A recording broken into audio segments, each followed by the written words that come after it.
ویسے تو اللہ تعالیٰ نے قرآن عظیم میں بیان فرمایا کہ جب جو وضو کی آیت پاک ہے اگر آپ اس کو ذہن میں لائیں تو اللہ تعالیٰ نے فرمایا کہ جب تم نماز کا ارادہ کرو فغسلوا وجوہکم، اپنے چہرے کو دھو لو، اپنے دونوں ہاتھوں کو کونیوں سمیت دھو لو، اور مسح کرو اپنے سروں کا اور پیروں کو دھو۔ تو یہاں پیر کو دھونے کا حکم ہے اور پیر دھونا فرض ہے، لیکن اس باب میں احادیث کثیر ہیں کہ سرور دو عالم صلی اللہ علیہ وسلم نے موضوع پر مسح فرمایا ہے، اور اتنی زیادہ احادیث ہیں اس معاملے میں، اس بارے میں، کہ امام کرخی رحمۃ اللہ علیہ فرماتے ہیں کہ جو شخص موضوع پر مسح کرنے کا انکار کرے گا تو مجھے اس کے کفر کا اندیشہ ہے۔ تو اس کا سبب یہی ہے کہ جب اس قدر زیادہ حدیثیں اتنے طرق سے مروی ہوں اور تواتر کی حد تک وہ پہنچی ہوئی ہوں تو پھر ان کا انکار کرنا کفر ہوتا ہے۔ تو بہرحال موضوع پر مسح کرنا جو ہے وہ بڑی پختہ دلیل کے ساتھ ثابت ہے، لہٰذا موضوع پر مسح کرنا جائز ہے۔ لیکن اگر ہم کمپیریزن کریں کہ دھونا بہتر یا مسح بہتر، تو ظاہر ہے کہ دھونا جو ہے وہ افضل ہے، لیکن مسح بھی انسان کر سکتا ہے۔ لیکن مسح کے لیے اس چند شرائط ہیں کہ کس طرح کے موضع پر مسح کر سکتے ہیں، اس کی مدت کتنی ہوگی، پھر اور کیا دیگر کنڈیشنز ہیں، شرائط ہیں، ان کو پورا کرنا ضروری ہوگا تبھی موضع پر مسح کیا جا سکتا ہے، پھر اس کا طریقہ کار کیا ہوگا۔ تو اس میں تفصیل یہ ہے کہ یہ عورت و مرد دونوں کر سکتے ہیں جو بے وضو ہوں، اور پھر وہ وضو کریں گے اور پھر موزہ پہن لیں گے، اس کے بعد وہ مسح کر سکتے ہیں۔ اس میں شرائط جو ہیں وہ کہ موزہ کس طرح کا ہونا چاہیے، اس سے متعلق چند چیزیں ضروری ہیں کہ اس کا سائز ایسا ہو کہ ٹخنے چھپ جائیں۔ یہ ٹخنے جو ہیں، جو ہڈی ہوتی ہے پیر کے آخر میں، وہ ٹخنا چھپنا چاہیے۔ یہ بھی علماء نے لکھا ہے کہ اگر اس سے تھوڑا بہت اگر کم بھی ہو تو حرج نہیں ہے، لیکن بہت اوپر تک یہ موزہ ہونا ضروری نہیں ہے، زیادہ سے زیادہ ٹخنے چھپے ہوئے ہونے چاہیے۔ دوسرا، یہ ایسا ہو کہ جس کو پہن کر چلا جا سکتا ہو، تو لہٰذا وہ جوتے جو ہے وہ چپل جوتے وغیرہ وہ پیر سے بالکل چمٹ جاتے ہیں تو ہمارے لیے چلنا آسان ہوتا ہے، اور اسی طرح ایسی چیز کے ہوں کہ جس کو پہن کر چلنا آسان ہو۔ تو بس یہ چلنا آسان والی اگر بات ذہن میں رہے گی تو اس سے یہ پتہ چل جائے گا کہ بھئی یہ والا موزہ اس پر مسح کر سکتے ہیں یا نہیں کر سکتے۔ تو ایک تو سائز ہو گیا، پھر اس میں اس کو پہن کر چلنا آسان ہو، اور تیسرا جو ہے وہ ایسی چیز کا ہو کہ پانی اندر نہ اترے۔ اس کا مطلب یہ ہوا کہ جو ہم نائلون کے موزے وغیرہ پہن رہے ہوتے ہیں، جرابے جو پہن رہے ہوتے ہیں عام حالات میں جوتوں میں، اس پر تو آپ ایسے گیلا ہاتھ پھیریں گے، ذرا پانی ٹپکائیں گے تو وہ اندر نمی اس کی اتر جائے گی، پانی اتر جائے گا، تو ایسے موزے پر مسح کرنا جائز نہیں ہوتا، اس کو تو پھر موزہ اتار کے دھونا ہی ہوگا پیر کو۔ لیکن اس کا مطلب یہ ہے کہ یہ ایک اصولی بات ہے کہ ایسی چیز کا ہو کہ پانی اندر نہ اترے، تو لہٰذا چمڑے کا اگر موزہ بنا ہوا ہوگا تو نہیں اترے گا، یا کم سے کم تلا جو ہے اس کا چمڑے کا ہو، چلنا آسان ہو، چمٹا ہوا ہوگا پیر سے، چلنا آسان ہو جائے گا اور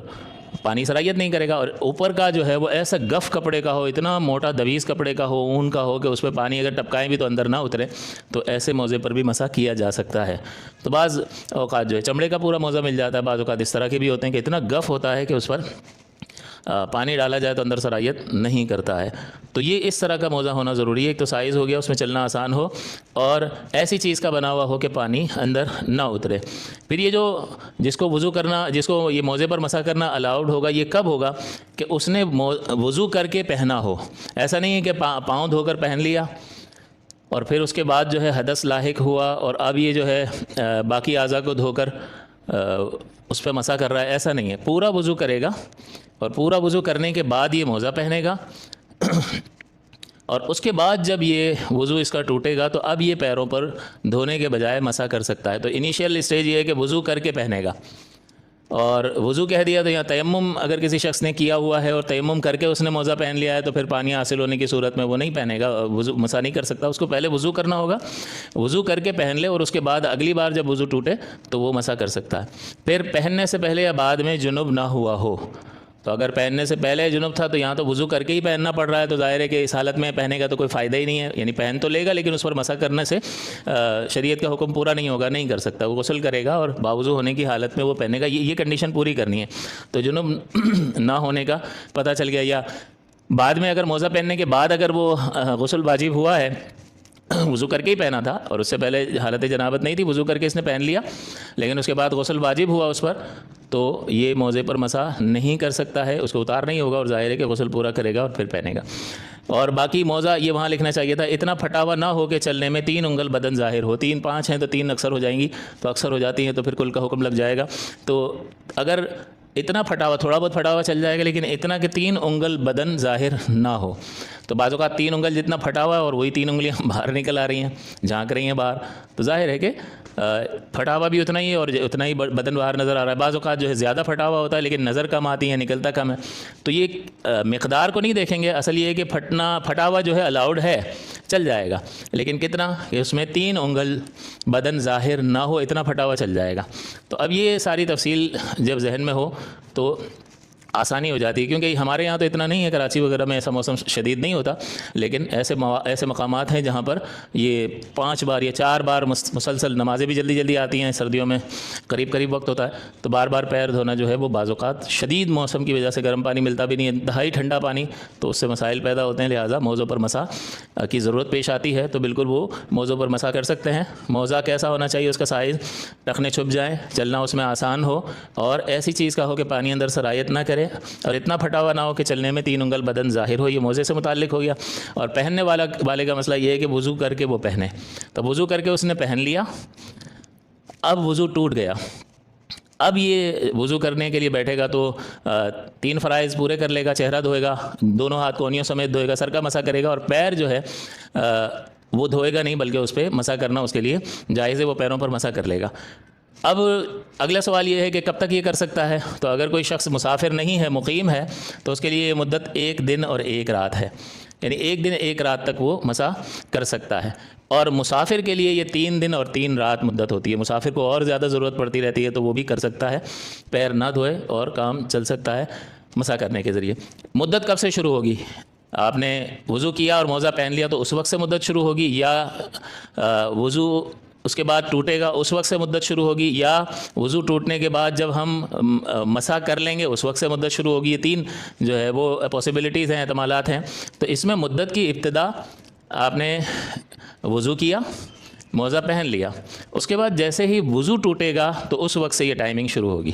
تو پہلے جب موزہ پہنا تھا اس وقت سے ٹائمنگ شروع نہیں ہوئی تھی، اس میں تو کچھ بھی نہیں آپ نے کیا تھا، بالکل ساری چیزیں سیٹ تھیں، نئی کوئی چیز آئی نہیں. وضو کیا، موزہ پہن لیا، تو اس میں کہا ہے کہ ٹائمنگ شروع ہوئی، کہ کوئی نئی چیز پائی نہیں کی کہ اس کی گنتی شروع ہو جائے. تو شروع میں تو کوئی سوال ہی پیدا نہیں ہوتا. ہاں، اگلے مرحلے میں سوال یہ ہو سکتا ہے کہ بھئی اب یہ وضو ٹوٹے گا تب سے اس کی مدت شروع ہو جائے گی، یا یہ وضو ٹوٹنے کے بعد جب وضو کرنے جائے گا اور یہ مسح کرے گا تو یہ مسح کرنے کے بعد مدت شروع ہوگی؟ تو جواب یہ ہے کہ جیسے ہی وضو ٹوٹے گا تو اس کی مدت شروع ہو جائے گی. تو اس نے فجر میں 6 بجے وضو کیا تھا، تو وضو کر کے موزہ پہنا تھا، تو اس وقت سے ٹائمنگ شروع نہیں ہوگی، بلکہ حدث لاحق ہوا، وضو ٹوٹا، اور پھر اس وقت ضرورت نہیں تھی اس کو وضو کرنے کی. پھر ظہر کا وقت ہوا تو اس نے تقریباً 2 بجے وضو کیا ہے. تو 2 بجے جب اس نے وضو کیا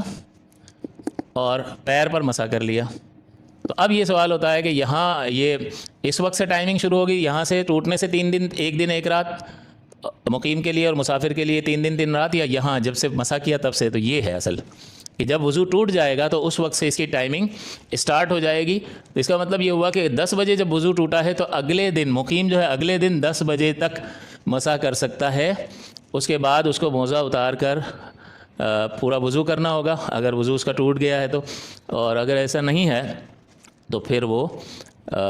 موزہ اتار کر پیر دھوئے گا. صرف پیر دھونا فرض ہوگا، وہ ہم بعد میں بات کر لیتے ہیں. تو یہاں مدت کی بات چل رہی ہے، تو مدت کی بات میں آپ نے وضو کیا اور موزہ پہن لیا، اس میں کوئی ٹائمنگ شروع نہیں ہوگی. اس کے بعد جیسے ہی وضو ٹوٹے گا تو اب اس کی ٹائمنگ شروع ہو گئی، اور پھر یہ اگلے دن جو ہے اسی وقت تک وضو کر سکتا، موزے پر مسح کر سکتا. اور مسافر کے لیے 3 دن اور 3 رات کی مدت ہے. اب بعض اوقات ایسا ہوگا کہ مقیم ہے ایک شخص اور اس نے موزے پر مسح کر لیا ہے اور اس کی ٹائمنگ تھی 1 دن اور 1 رات، لیکن ہوا یہ کہ وہ آدھا دن ہی گزرا تھا اور اس نے سفر شروع کر دیا. تو اب اس کی مدت 1 دن 1 رات سے یعنی مقیم سے بدل کر مسافر والی ہو جائے گی، اور اب یہ 3 دن اور 3 رات تک کر سکے گا. یعنی آدھا دن تو گزر چکا ہے، اور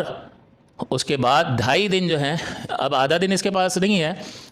بلکہ 2.5 دن ہیں، 3 دن اس کی مدت بدل جائے گی. اسی طرح مسافر تھا اور مسافر نے موزے پر مسح کر رکھا تھا، اور اس نے کہیں جا کر 15 دن یا اس سے زیادہ ٹھہرنے کی نیت کر لی، مقیم ہو گیا یا وطن کو لوٹ آیا. تو اب اگر مثال کے طور پہ اس نے آدھا دن گزرا تھا، مسافر کو ٹائم اس کے پاس 3 دن 3 رات کا تھا، لیکن اس نے اقامت کی نیت کر لی،